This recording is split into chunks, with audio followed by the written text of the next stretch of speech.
This is our property. Everything from about that pole and up to the ridge line, down this fence line to right hither. Car.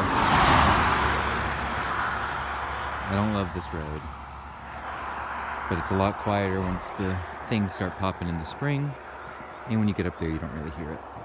And it's really good access. After living way in the boonies last year, it's actually nice. No one said to get up, but it was very good sitting that long. Go on. I'm coming. So anyway, it starts down here. You get this nice little berm. Our dream is to put probably Christmas trees here. And I would love to build a cob or straw bale wall right here, up to maybe 8 feet tall, kind of block the neighbors in the road, because it's already on a berm. So if you put 8 feet on this, we'd never see cars from up there at the house. So that's the dream, one of the many dreams. Let's talk more dreams as we go up. Come on, Solo. So Christmas tree line here, they can't get too tall or we have to give birth for the power lines, which are real convenient because they feed power to the golf course and stuff down the road. Mount Mitchell is that way. Shut up, car. Mount Mitchell is that way like 10 miles as the crow flies, so if power ever goes out, they fix our power first. You don't gotta be rich, you just gotta live down the power source from them, or up it. You know what I mean. Okay, beyond the power lines is where we're gonna start an apple orchard of probably 20 trees, at least at first. On our starboard over here, flanking the property, you get this neighbor. Never seen anybody there. I think they just own the house. And then you have the stream, which is in a kind of gully here. I haven't even been down there yet. I haven't cleared any of this. Because the stream actually cuts across the property up here. And I plan it farther up.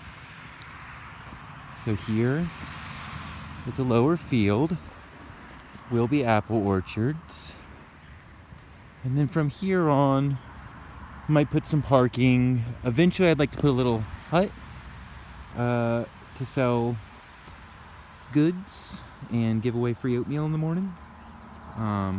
Maybe coffee, but that's probably a year or two down the line. This tulip poplar is gonna go because the sun rises right over there and it comes across here in the afternoon sun. That's gonna cast shadow on our new apple trees. And there's no reason for that tulip poplar to be there. It just kind of got there over the years and no one's lived here for 20 years, so we'll use that wood. We'll appreciate it. Okay, coming to the bridge, the culvert. You got the stream, goes down and out the property, and you can cross it. This way, you got the dog drinking out of the stream, which goes up, and curves in. So it kind of cuts a diagonal across the property like Broadway does New York City. Am I right? This zone is pretty unexplored, honestly. I need to side this grass. Hopefully I'll find time for that this week. I'm gonna use this grass to make garden beds, and I'm also gonna use these piles of sticks that the previous owners piled up, or the previous caretakers. There hasn't really been a liver here in a while. But these all kind of came from, I guess, these trees. But they're perfect for hugel mounds. I've already moved one pile and created a garden bed. I'll show you as we get closer to it. If you take big piles of wood and put dirt on top of them, they slowly decompose and they also soak up a lot of water, and it's really good to grow in. Speaking of growing, the road's gonna go up here and turn around. And you'll see once we get up there, there's kind of a triangle created from the road does this, whoop, and around to the house. But this triangle, along with this stream, down to this power pole, which feeds the house, is the farming garden area. It's probably, I haven't measured it and I don't really know how, but I'm gonna call it like 1.5 acres. And I'm only really gonna grow off the stream, as you'll see up here with the beds. You can kind of see one. Let's see if we can zoom. The beds are gonna branch off the stream, and I'll probably leave, say like from here on, we'll plant some trees or something. The good thing about this property is anything planted on this side, the trees won't cast shadow on that side. So I can do all my growing over there for like smaller plants, and we can plant a bunch of beautiful trees. I'm thinking of doing empress trees or paulownia, the fastest growing tree in the world, along with a bunch of natives. Because if I plant about 10 empress trees, I can harvest them in 10 or 12 years and build a sailboat. These are fun. There's some stumps, some pretty gnarly trees. They'll all come down eventually. This stump has some pretty good fungal activity. That was reishi, is still. That's turkey tail mushroom. This thing is obviously infected with some kind of mushroom, and everyone that's seen it has told me to make bowls out of it. I will eventually. Be some big A bowls. But the fungus makes the tree swell like that, and if you just chop, pop, pop, and then scoop it out, you get a giant wooden bowl. Coming up, there's a dog again. Here you can see all the evergreens that my neighbor over here has transplanted. He's been the only person really living here for the last 20 years in the holler, in this like 60-acre swath, because that barn and that property over there on the other side of the fence is actually just conservation land, and they put horses and cows over there in the spring and summer, and then all winter it's empty. So we have no neighbors for like 20 acres that way, all the way up to the ridge line. And just one neighbor over here who planted all these Carolina hemlocks.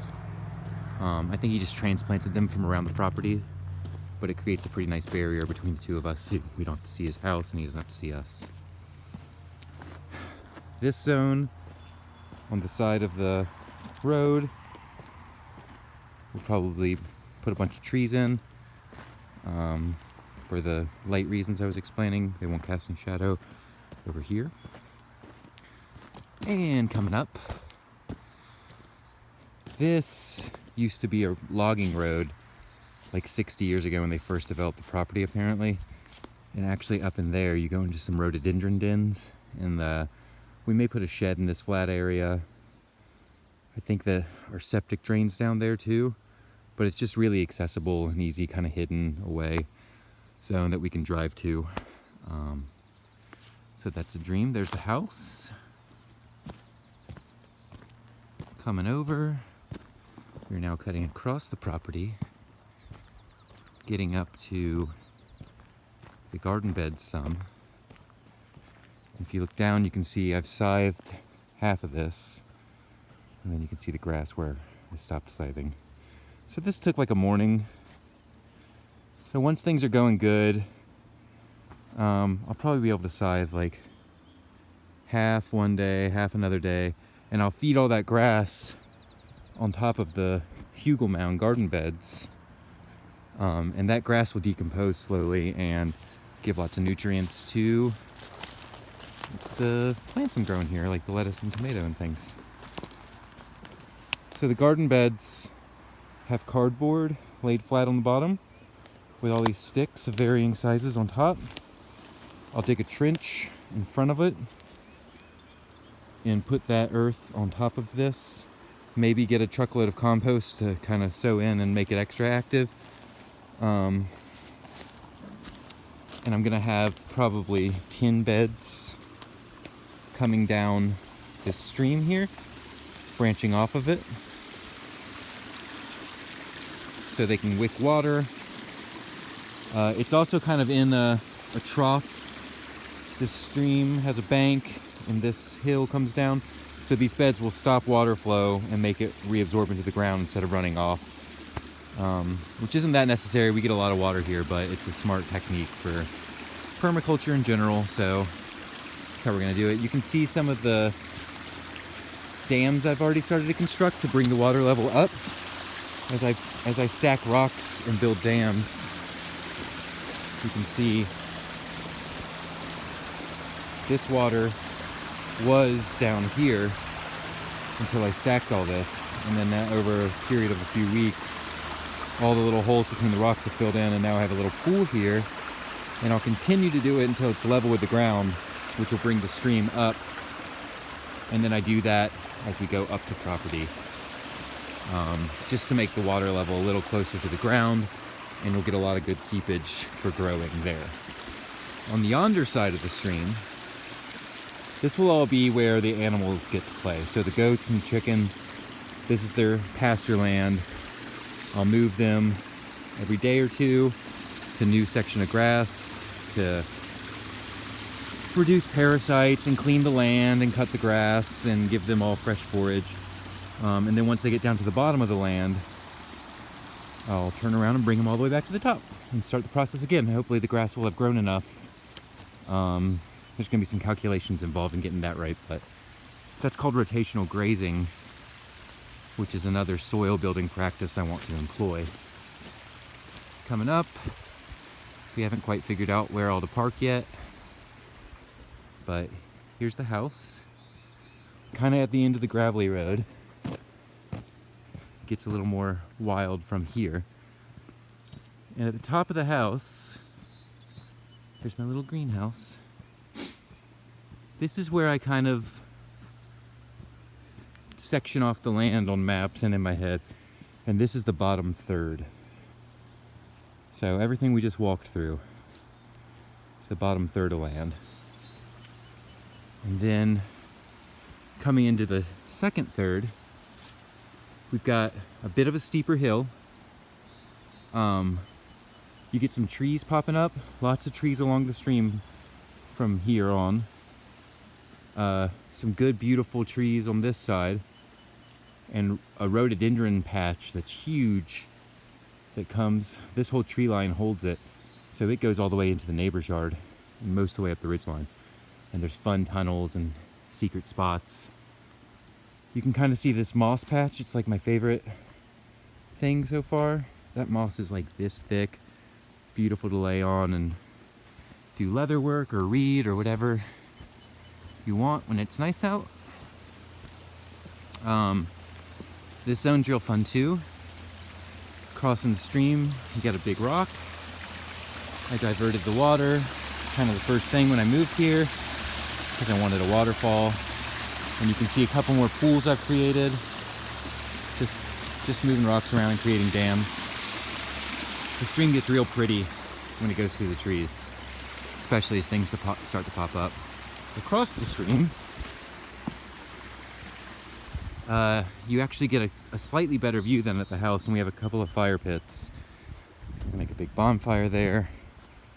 This may still turn into a mass space heater fireplace for a little hut that I'm gonna build.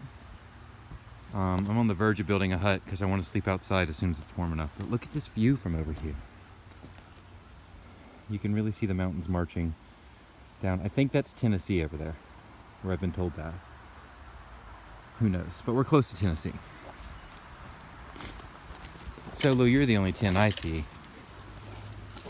Go on. It's pretty foresty and brambly up in here. I've cleared this bit. There's my pull-up pole. But if you keep going, it's kind of hard to walk, so I'm going to come this way. Still thirsty? And we'll go up the old logging road to the campground where the hunters used to hunt. Solo really likes going up, so he'll probably be excited.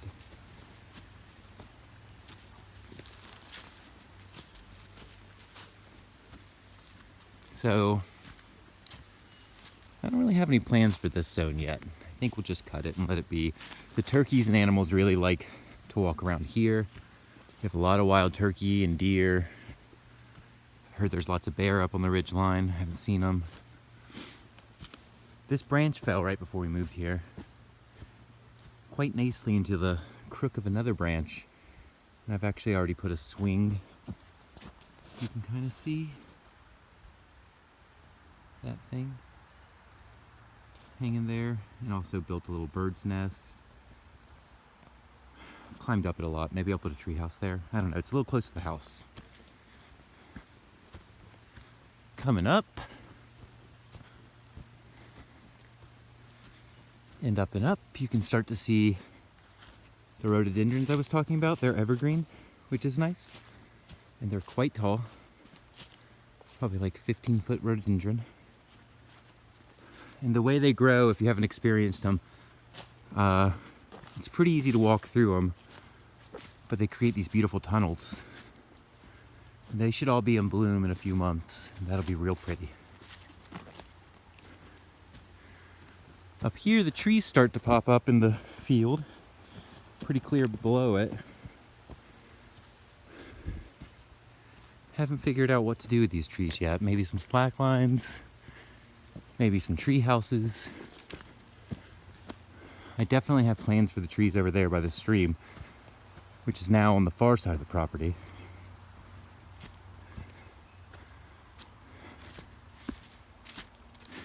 And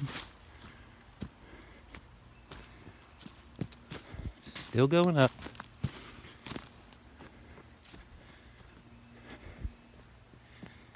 Starting to breathe heavily.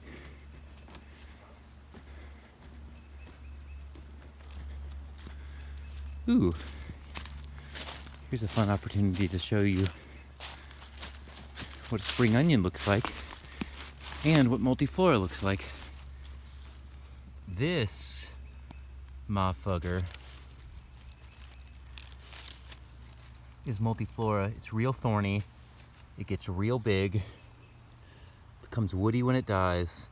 Grows everywhere. I've been cutting it like crazy. And something that likes to grow in them, it seems, are these field garlic or wild spring onions, which are little tiny onions that taste delicious and I eat regularly. They started popping up like a month ago. Okay, we're getting up there. This is gonna curve and then curve back.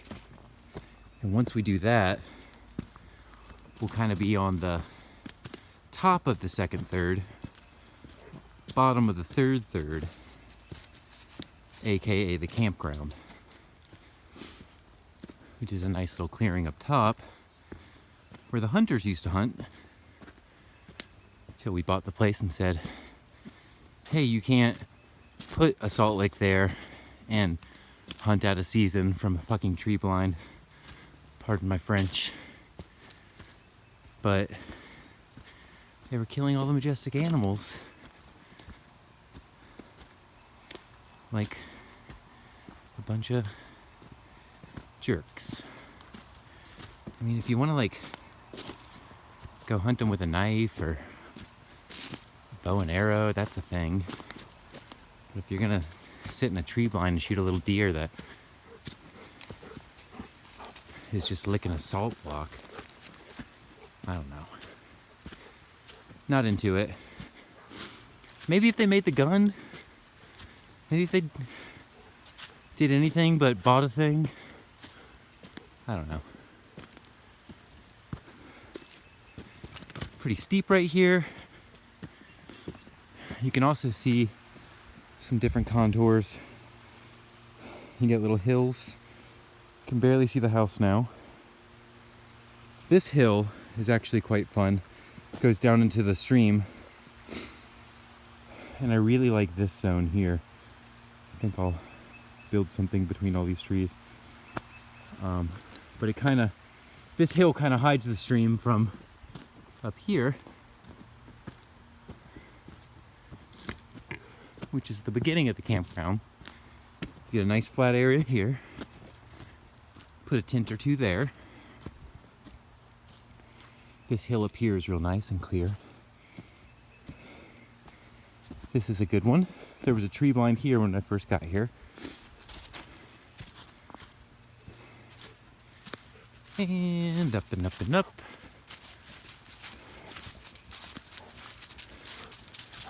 Need to clear out all these blackberries or whatever these are before spring comes and they're harder to cut.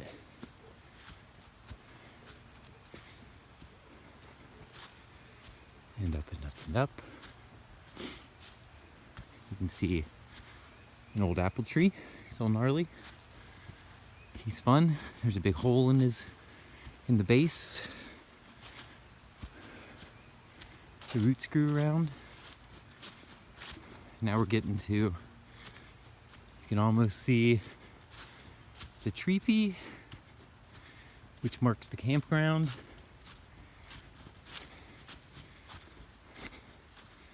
You can really start to appreciate how big the trees are beyond the campground up to the ridgeline. This has all never been logged.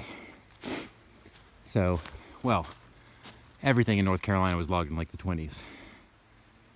But since then, get it. The forest really becomes thick up there. And up here, there's some really fun rock formations, really big rocks. But I need to build some trails. It's a real hike just to get up to them. Even for a young fit buck like myself. Solo's going up the end of the old logging road. So this is really flat and it goes to the stream over there. Probably what he wants because he's thirsty. And then right here is the teepee, which is just a bunch of sticks I threw together. But it's fun to sit in there. Look out at the beautiful view. And you can see from up here, you can't see any cars or really the house or hear any of the traffic. And that'll only get better as the leaves start to come back and things become alive. You can hear less and less and it feels way more remote. And then behind the teepee, we'll end our tour. I'm not going up there today. Gotta get back to leather. But you get this beautiful evergreen I like. And behind him, you kind of choose your own adventure. It's easier to scramble that way and walk the ridge line up. It's faster to go straight up that way. And way longer and more fun to go over here because there's rocks and the water comes out of the ground. The source for the stream's over here. I really enjoy that sort of stuff being a Floridian. I'm still kind of amazed by big rocks and water running down the slope because those things are foreign to me. And that's pretty much it. I think we lost Solo to the stream. That's the 2/3 tour. Hope you enjoyed it.